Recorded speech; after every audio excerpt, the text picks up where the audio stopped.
নমো শ্রীয়তিরাজায়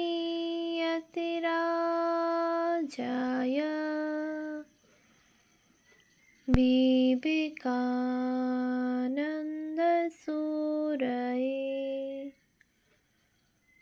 সচ্চিৎসুখস্বরূপায় স্বামিনে তাপহারিণে।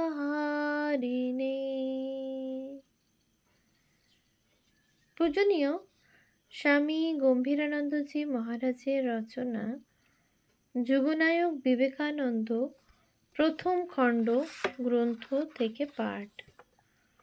পৃষ্ঠা সংখ্যা 108। আচার্য বক্তা কুশলস্য লব্ধা। সময় বিশেষে বিচারে যোগ দিয়া ঠাকুর কি রূপে নরেন্দ্রের চিন্তাধারাকে পরিচালিত করিতেন তাহার একটি সুন্দর দৃষ্টান্ত কথামৃতে 1/14/7-8 পাই। 1885 খ্রিস্টাব্দের 11 মার্চ শ্রী রামকৃষ্ণ ইচ্ছা প্রকাশ করিলেন গিরিশ ও নরেন্দ্র যাহাতে ইংরেজিতে বিচার করেন। বিচার আরম্ভ হইল, কিন্তু ইংরাজিতে নহে, বঙ্গভাষায়। নরেন্দ্র বলিলেন, ঈশ্বর অনন্ত, তাকে ধারণা করা আমাদের সাধ্য কি? তিনি সকলের ভিতরেই আছেন, শুধু একজনের অর্থাৎ অবতারের ভিতর এসেছেন এমন নয়। শ্রী রামকৃষ্ণ সংশোধন কল্পে সস্নেহে বলিলেন, ওর যা মত আমারও তাই মত, তিনি সর্বত্র আছেন। তবে একটা কথা আছে, শক্তি বিশেষ। তিনি কোনোখানে অবিদ্যাশক্তির প্রকাশ, কোনোখানে বিদ্যাশক্তির। কোনো আধারে শক্তি বেশি, কোনো আধারে শক্তি কম, তাই সব মানুষ সমান নয়। শ্রীযুক্ত রামচন্দ্র দত্ত সেখানে ছিলেন। তিনি ভক্ত, তাই বলিয়া উঠিলেন, এসব মিছে তর্কে কি হবে? ঠাকুর সায় না দিয়া বিরক্তভাবে বলিলেন, না না, ওর একটা মানে আছে। অতএব তর্ক পূর্ববৎ চলিতে লাগিল। গিরিশ প্রশ্ন করিলেন, তুমি কেমন করে জানলে তিনি দেহ ধারণ করে আসেন না? নরেন্দ্রনাথ এই প্রশ্নের উত্তরচ্ছলে বলিলেন, তিনি অবাং মনস্য গোচরম। ঠাকুর আবার সংশোধন করিলেন, না, তিনি শুদ্ধ মনের গোচর। শুদ্ধ মন, শুদ্ধ আত্মা একই।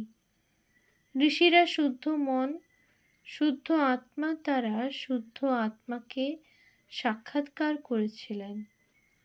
গিরিশ আবার বলিলেন, মানুষকে জ্ঞান ভক্তি দেবার জন্য তিনি দেহ ধারণ করে আসেন, না হলে কে শিক্ষা দেবে? নরেন্দ্র সহজেই উত্তর দিলেন, কেন? তিনি অন্তরে থেকে বুঝিয়ে দেবেন। ঠাকুর অনুমোদন করিয়া বলিলেন, হা হা, অন্তর্যামী রূপে তিনি বুঝাইবেন। কিন্তু তর্ক ক্রমে ঘোরতর হইতে লাগিল। Hamilton, Herbert Spencer, Tyndall, Huxley প্রভৃতির মত উদ্ধৃত হইতে লাগিল।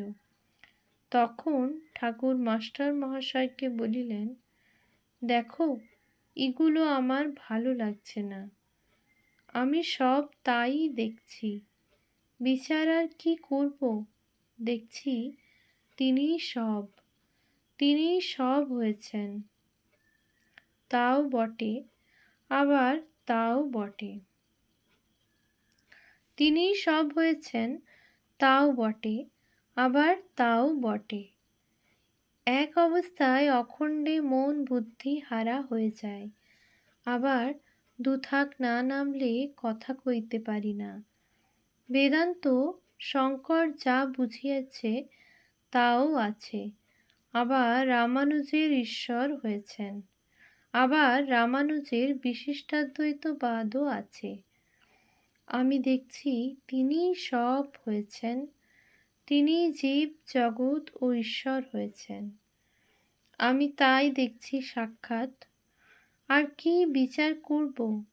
দেখেছি বিচার করে একরকম জানা যায়, তাকে ধ্যান করে একরকম জানা যায়, আবার তিনি যখন দেখিয়ে দেন সে এক, এর নাম অবতার। তিনি যদি তার মানুষ লীলা দেখিয়ে দেন তাহলে আর বিচার করতে হয় না, কারুকে বুঝিয়ে দিতে হয় না। এইরূপ কত বিচারই চলিত। ঠাকুর কখনো উদাসীন শ্রোতারূপে বসিয়া থাকিতেন, কখনো নিজ সিদ্ধান্ত জানাইতেন, কখনো বিরক্তি প্রকাশ করিয়া বিচার বন্ধ করিতেন, কখন বা অন্যভাবে বৃথা তর্কের মোড় ফিরাইয়া দিতেন। আর সবসময়ই এই কথা স্মরণ করাইয়া দিতেন যে প্রত্যক্ষানুভূতিই হইল একমাত্র জিনিস। হৃদয়ে যখন অনুভূতি জাগে তখন সব বিচারের অবসান হয়। ভগবৎ সাক্ষাৎকার হৃদয়েই উদ্ভাসিত হইয়া থাকে। একদিন নরেন্দ্র ও ভক্তদের মধ্যে তুমুল বিচার চলিতেছে, ভগবান সগুণ না নির্গুণ, ভগবান অবতার রূপ গ্রহণ করেন কিংবা উহা পৌরাণিক কাহিনী মাত্র। চুল চেরা বিচার চলিয়াছে শাস্ত্রের কথা লইয়া, এবং অবশেষে নরেন্দ্রেরই জয় হইয়াছে। তিনি আর সমস্ত যুক্তিকে নস্যাৎ করিয়া দিয়াছেন। এমন সময় শ্রী রামকৃষ্ণ তাহাদের নিকট আসিলেন এবং তাহারা শুনিলেন তিনি গান গাহিতেছেন। মন কর কি তত্ত্ব তাঁরে, যেন উন্মত্ত আঁধার ঘরে। সে যে ভাবের বিষয়, ভাব ব্যতীত অভাবে কি ধরতে পারে। অগ্রে শশী বশীভূত কর তবে শক্তিসারে, ওরে কোঠার ভিতর চোর কুঠুরি, ভোর হলে সে লুকাবে রে। স্বরদর্শনে না পায় দর্শন, আগম নিগম তন্ত্র সারে।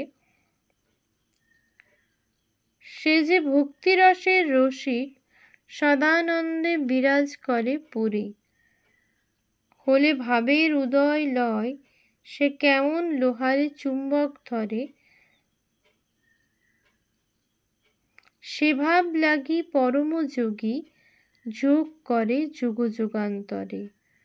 প্রসাদ বলে মাতৃভাবে আমি তত্ত্ব করি জানে, সেটা চাতরে কি ভাঙব হাঁড়ি, বোঝনারে মন ঠারে ঠোরে।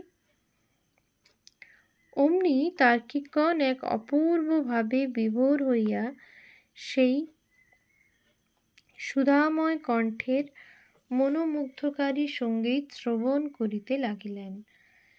এই তো তাহাদের সমস্ত বিবাদের নিষ্পত্তি।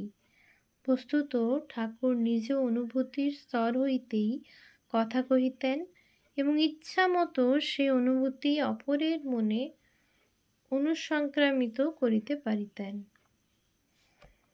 নরেন্দ্রনাথকে তিনি অলক্ষ্যে ও অপ্রত্যক্ষভাবে সাহায্য করিলেও সাধারণত আপন ভাবেই ধর্মজগতে অগ্রসর হইতে দিতেন। এই সমস্ত বিচার আদিকে তিনি অধ্যাত্মক্ষেত্রে স্বীয় ধারণা পরিষ্কার করার উপায় ও বললাভের এক প্রকার ব্যায়াম বলিয়াই মনে করিতেন। সাধন দ্বারাই তো সিদ্ধিলাভ হইবে। তিনি নরেন্দ্রকে বলিতেন, আমি বলেছি বলেই কিছু মেনে নিবি না, নিজে সব যাচাই করে নিবি। মানলে বা না মানলেই তো আর বস্তুলাভ হবে না, কিন্তু সাক্ষাৎ অনুভূতি করলে তবেই হবে। নরেন্দ্রনাথকে ঠাকুর প্রথম হইতেই চিনিয়াছিলেন। তিনি বলিতেন, ও খাপ খোলা তরোয়াল, পুরুষের ভাব ওর ভিতর, ও অখণ্ডের ঘর, সপ্তর্ষির একজন, নরনারায়ণের নর ঋষি। ইহাকে দেখিবা মাত্র ঠাকুর বুঝিয়াছিলেন এ নিত্য সিদ্ধের থাক। আরও বলিতেন, এ যেদিন নিজেকে জানতে পারবে সেদিন আর দেহ রাখবে না। নরেন্দ্রের মায়ারাহিত্য সম্বন্ধে তার এত স্থির নিশ্চয় ছিল এবং জগতে আবির্ভাবের উদ্দেশ্য নির্বাহের পূর্বেই পাছে নরেন্দ্র স্বস্বরূপে প্রত্যাবৃত্ত হন, এই বিষয়ে এতই ভাবনা ছিল যে তিনি জগন্মাতার নিকট কাঁদিয়া প্রার্থনা করিয়াছিলেন যাহাতে ঐরূপ না ঘটে। ঘটনাটি এই, একদিন ঠাকুর ভক্তদিগকে বলিতেছিলেন, দেখ এই নরেন রয়েছে, দেখ দেখ নরেনের কি অন্তর্দৃষ্টির ক্ষমতা, এ যেন সীমাহীন জ্যোতির সমুদ্র। স্বয়ং মা মহামায়া যেন ওর 10 ফুট দূরের বেশি এগুতে পারেন না। মহামায়া ওকে যা বিভূতি দিয়েছেন তা দিয়ে তিনি যেন তার নিজেরই হাত পা বেঁধে ফেলেছেন। তারপরই তিনি মহামায়ার নিকট প্রার্থনা করিয়াছিলেন, মা ওর ভেতর একটু মায়া প্রবেশ করিয়ে দে, নতুবা কোনো কাজ হবে না। নরেন্দ্রের প্রতিভা ও বৈরাগ্য দর্শনে সবিস্ময়ে ঠাকুর বলিতেন, ওর মধ্যে শিবের শক্তি আছে। নরেন্দ্রের পুরুষোচিত ভাবকে লক্ষ্য করিয়া বলিতেন, ও হচ্ছে আমার শ্বশুর ঘর। কখনো বা রহস্যময় ভাষায় বলিতেন, এর নিজের ভেতর যেটা রয়েছে সেটা মাদি, আর ওর নরেন্দ্রের ভেতর যেটা আছে সেটা মদ্য। প্রকৃতপক্ষে উভয়ের সত্তা ছিল ঠাকুরের দৃষ্টিতে অভিন্ন, যদিও ভিন্ন পরিবেশ হেতু প্রকাশ বিভিন্ন। কথামৃতে 5/16/2 আছে, শ্রীরামকৃষ্ণ, আমি নরেন্দ্রকে আত্মার স্বরূপ জ্ঞান করি, আর আমি ওর অনুগত। গিরিশ, আপনি কারই বা অনুগত নন? শ্রীরামকৃষ্ণ, ওর মদ্যের ভাব পুরুষের, পুরুষ ভাব, আর আমার মেদি ভাব। নরেন্দ্রের উঁচু ঘর, অখণ্ডের ঘর। ঠাকুর স্পষ্টত নরেন্দ্রকে ভক্তশ্রেষ্ঠ বলিয়া অভিমত প্রকাশ করিতেন। লীলা প্রসঙ্গে 5/222-223 আছে, নবাগত শ্রেণীভুক্ত নরনারীদিগের তো কথাই নাই। পূর্ব পরিদৃষ্ট ভক্তগণের ভিতরেও ঠাকুর নরেন্দ্রনাথকে কত উচ্চাসন প্রদান করিতেন তাহা বলা যায় না।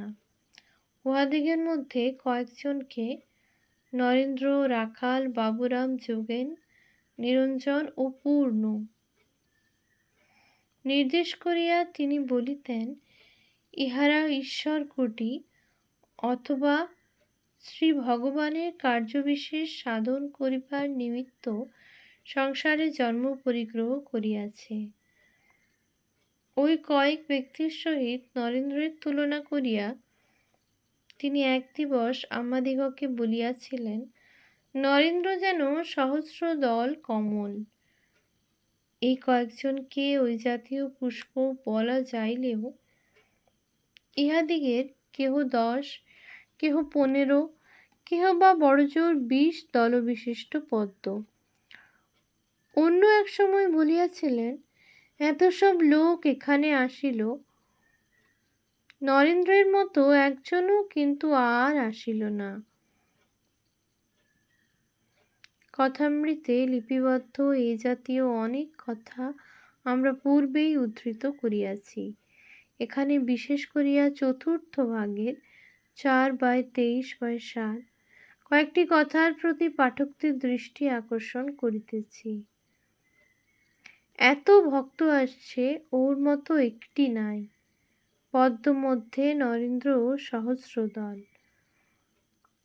অন্যেরা কলসি ঘটি এসব হতে পারে, নরেন্দ্র জ্বালা। ডোবা পুষ্করিণীর মধ্যে নরেন্দ্র বড় দিঘি, যেমন হালদার পুকুর। মাছের মধ্যে নরেন্দ্র রাঙাচক্ষু বড় রুই, আর সব পোনা, কাঠি, বাটা ইত্যাদি। নরেন্দ্র কিছুর বশ নয়। ওম শান্তি শান্তি শান্তি। হরি ওম তৎসৎ। শ্রীরামকৃষ্ণার্পণমস্তু।